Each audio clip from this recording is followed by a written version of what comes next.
Hi guys, in this video I'm going to show you if your Wi-Fi is not showing over here, if it is missing, I'll show you the steps to fix this issue. So right now mine is visible, but if it is not showing for you, I'll show you the fix. So whether you're using Windows 10 or Windows 11, the process is same. So the first step that you can perform is to run the network troubleshooter. For that, I will go in the search bar and I will type run, and then I'm going to use this command to run the troubleshooter. All you need to do is just copy and paste.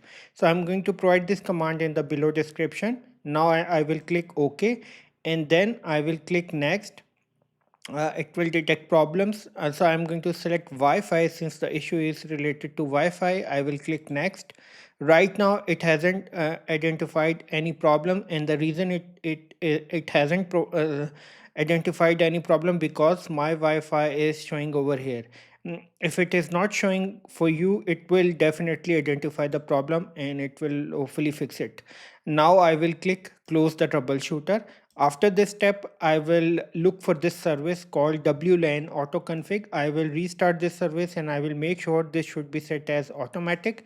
So for that, I will go in the services, and then I'm going to look for this particular service and WLAN AutoConfig service, this one.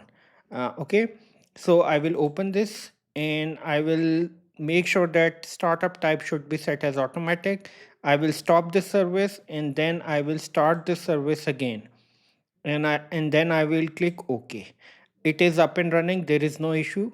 So this is the second step. The third step that you can do is just try to reinstall the Wi-Fi driver if the issue is not fixed after performing these two steps. So what I can do is just go to the device manager, and then you will go to the network adapters, and you will look for your Wi-Fi driver. So my Wi-Fi driver is this one.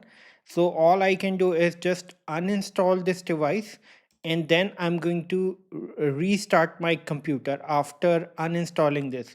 So once the computer will go to the restart state, it will automatically install the latest Wi-Fi driver for my system. So I will quickly click uninstall, and look, there is no Wi-Fi. So now I'm going to restart my computer. So I will see you after the restart. So my computer has been restarted and the latest Wi-Fi driver has been installed. If the issue is still not fixed, if the Wi-Fi is not showing over here, the last step that you can perform is reset network settings. So for that, you will go in the settings, and then you will go over here in network and internet, and then you will go down and go to the advanced network settings, and then you will go over here network reset. All you need to do is just click reset now, and your computer will be restarted after that. And hopefully, after performing all these steps, your issue will be fixed. At the end, please subscribe, like, and share. Thank you.